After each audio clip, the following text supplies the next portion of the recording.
I'm Daniel Bass, manager of the South Asia program at Cornell University. And I'm Shavin Senavaratna, graduate student in architecture at Cornell and student worker at the South Asia program. Welcome back to the Next Monsoon podcast, where we examine how art and culture can help us navigate the uncertain future. In Season 1, we introduced you to the scholars behind the Next Monsoon project, which culminated in a conference in October 2023 at Cornell. In Season 2, we'll be featuring interviews recorded during the conference alongside some snippets of conference presentations.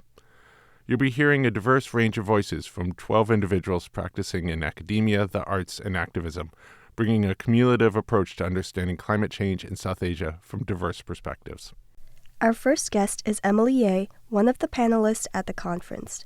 Emily is a professor of geography at the University of Colorado, Boulder. She shared with us how she became a part of the conference despite her research background and how a few presentations piqued her interest. Here's Emily Ye. My name is Emily Ye, and I teach at the University of Colorado, Boulder. And welcome to the Next Monsoon podcast. Thank you. So, what have been some of your takeaways from the conference so far?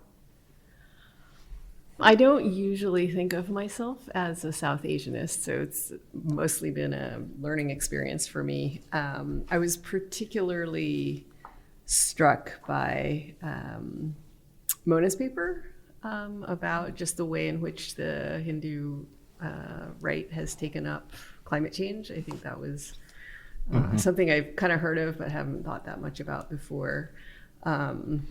And yeah, I found all of the different artistic forms, the graphic novel and architecture,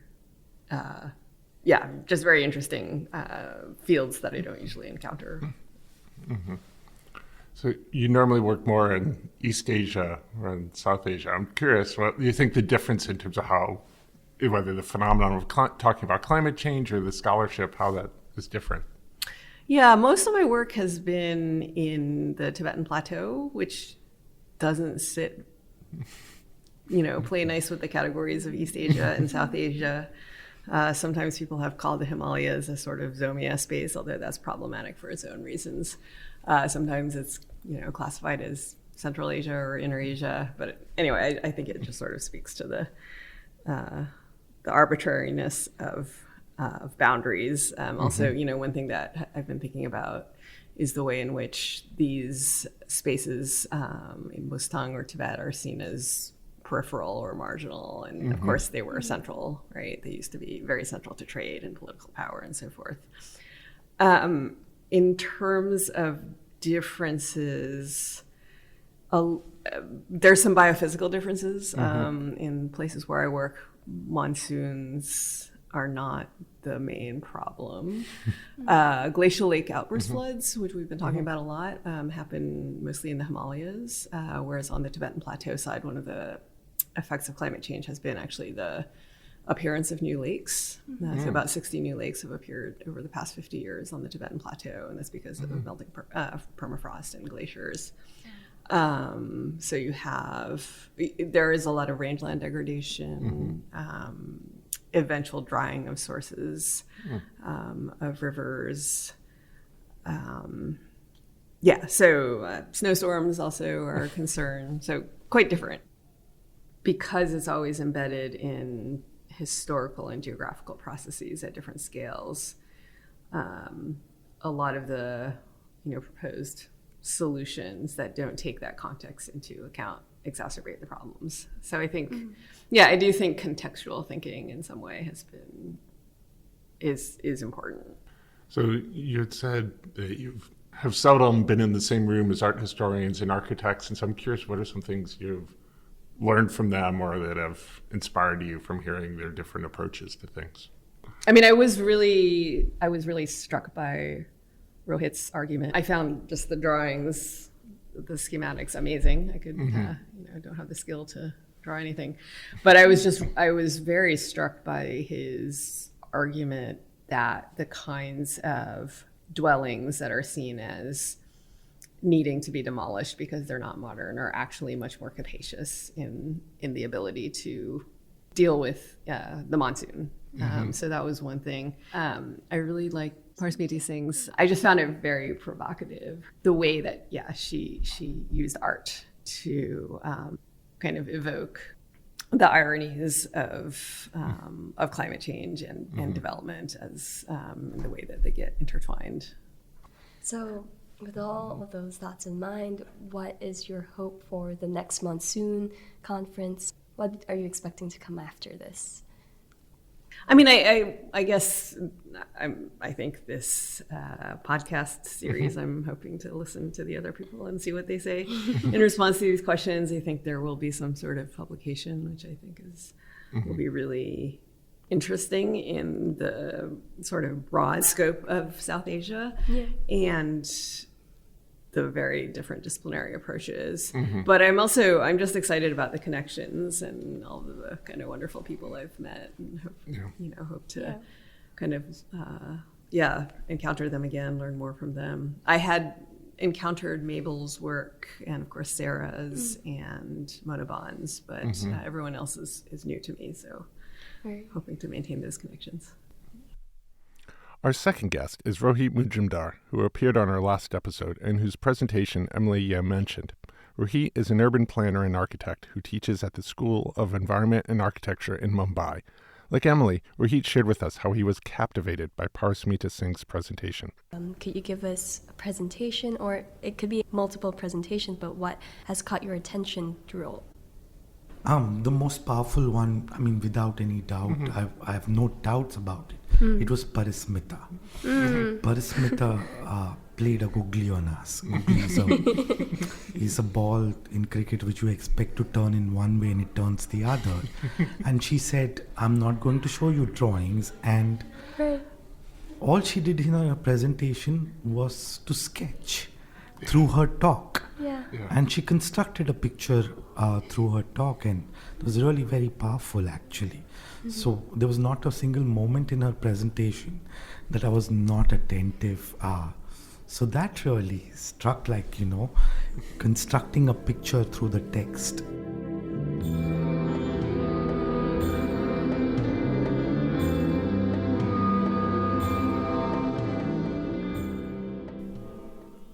Here's artist and writer Parismita Singh presenting a portion of her paper titled, If You Want Water, Be Prepared for Pipe Burst, at the next monsoon conference at Cornell this past October. Should I start? Yeah. When I began conceptualizing this paper earlier in the year and thinking through the questions of art, the state and climate change, or the Anthropocene, I inevitably turned towards the city I live in. A city embedded in a multi-ethnic region, both politically and ecologically precarious, with a history of counterinsurgency, insurgency, and political disturbances, now grappling with the effects of perceived climate change. Alarming reports warn that this state that I live in has 15 of the 25 districts most vulnerable to climate change in India, with rainfall patterns and high temperatures reflecting global trends in weather distress and livelihood issues. But like many other developing economies, there is a tension between the population's desire for better amenities and development activities, along with a concern for alarming weather changes. But first, the bursting of the water pipes. The Water Pipelines project was a part of the city's very publicized march forward into development and prosperity with India's Smart City campaign, accompanied by a slew of large-scale public construction projects of flyovers and bridges. The project promised the residents of the city piped water from the river. And the process involved digging up roads, placing the pipelines, and then concealing them with, soil and rebuilding the roads over them. But a few months after the pipes were concealed and laid into the ground, things began to go wrong. The first pipe burst took place in my neighborhood with the force of the water killing one person, injuring several, causing extensive damage to property. After that, pipelines around the city began to burst unpredictably and without warning, reminding residents of the floods that the city and the region was already familiar with as a defining trope of its geography. The Water Pipeline project was an ambitious development project done in collaboration with aid from a foreign country that attempted to, quote unquote, harness the power of the river to deliver piped water to the city for development purpose. That's what the engineering firm puts. That's how the engineering firm puts it. But like the river and the floods, the water pipes inexplicably bursting just a few months after they were placed felt uncanny. Conjectures flowed on whether it was corruption or inefficiency or simply magic. A form of magic that seemed familiar to me from a reading of the Malayalam author K.R. Mira's novel Kabir. The magic that arrived unexpectedly at a time of political crisis to produce unexpected results. Magic that, like repressed stories and murdered women, burst out of their buried state and into our world. The sense of dread of these water pipes bursting, these small everyday disturbances, echoed other changes in the region, like the unseasonal shifts in temperature, increased heat, changes in rain pattern, as well as alarming political events. That perhaps foretold a bigger crisis in the future, or the past for that matter. The matter of the water pipe bursts also forced me into a reckoning with the arts of the state, particularly that of rhetoric, but I will arrive on that a little later.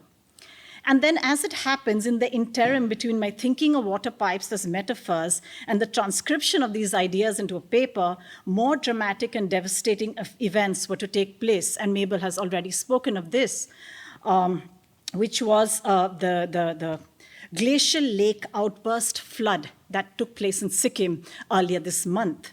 And here the operative word again is burst. So once again, what you had was sudden unseasonal rainfall leading to the bursting of a glacial lake that unleashed such fury that the floods took away in its spate dams, army camps, whole villages and towns.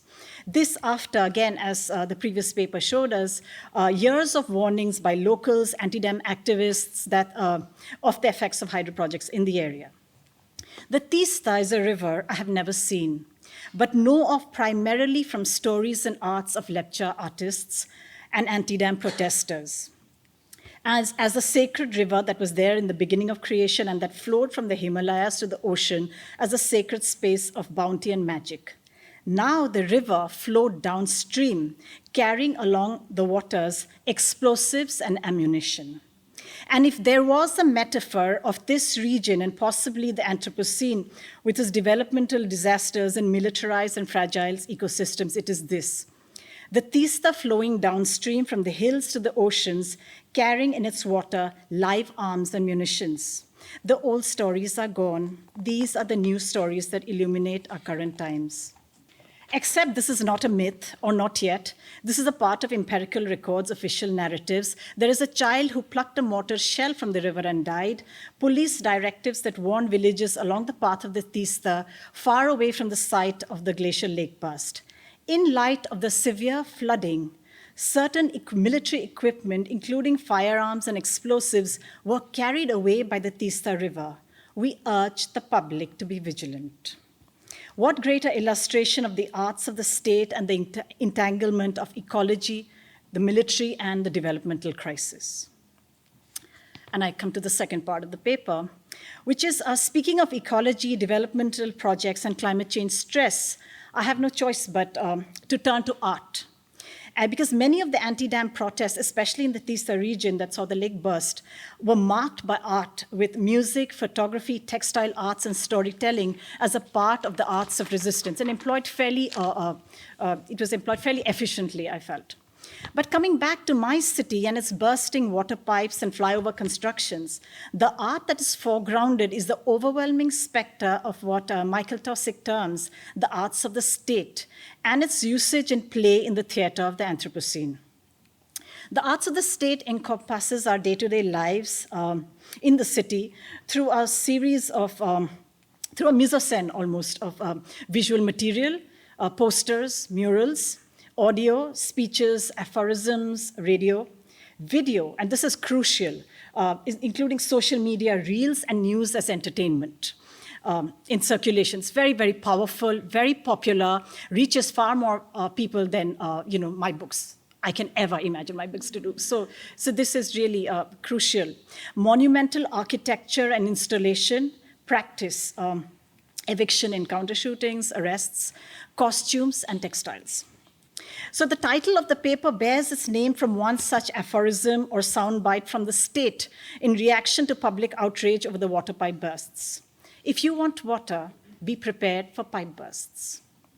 Or in the case of public concern over the misuse of harmful chemicals in vegetable cultivation, the same elected leaders used rhetoric to construct a narrative that disguised Islamophobia with ecological concern. In order to address concern over contamination of vegetables and soils, the state initiated a campaign of, this is the term, fertilizer jihad, blaming a minority community in the state for misuse of pesticide in cultivation, while positing other communities as representative of natural farming or purer organic cultivation. This sidetracking of real urgent issues by victimizing other communities, but through pithy catchphrases and sound-friendly rhetoric, carries within it traces of the trickster figure of traditional folklore. So what you have are this part buffoon, part powerful controller of destiny, who use this bag of tricks to outwit not those in power, as they would in the old stories, but the dissenters and those who question or protest the status quo of destructive environmental policies and corruption.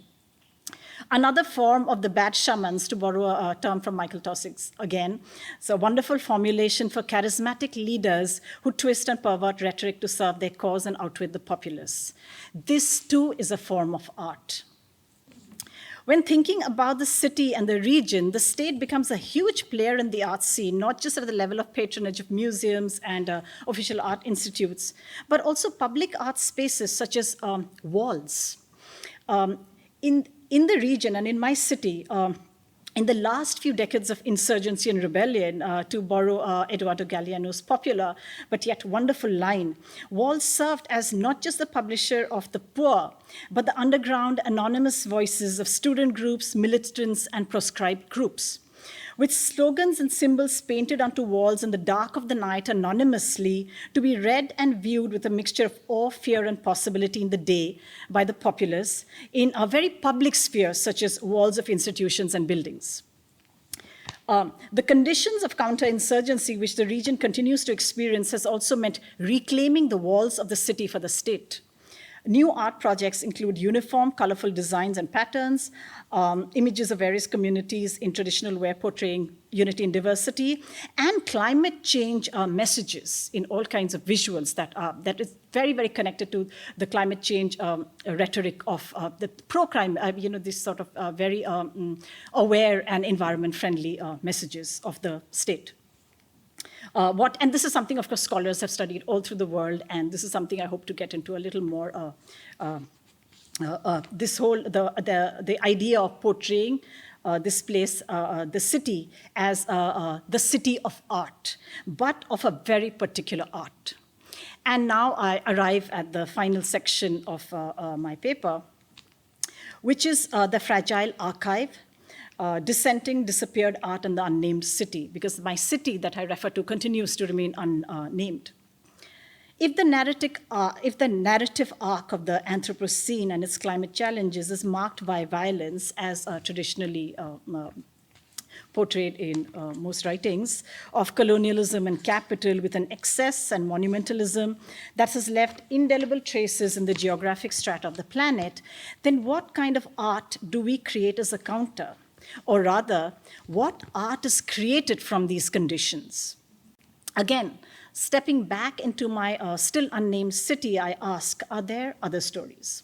So with the city celebrating murals and artworks as a city of art, a bunch of artists started to work, an art collective started to work in 2020 on a mural. And they were bewildered to have the police arrive, interrupt their painting, and then take them in for, again, quotation marks, for questioning. They were painting the likeness of a political leader who had led anti-government protests. And the next day, they were forced to whitewash the wall and paint over the portrait under police supervision. And this painting over too becomes, I feel, a crucial part of the art in that sense.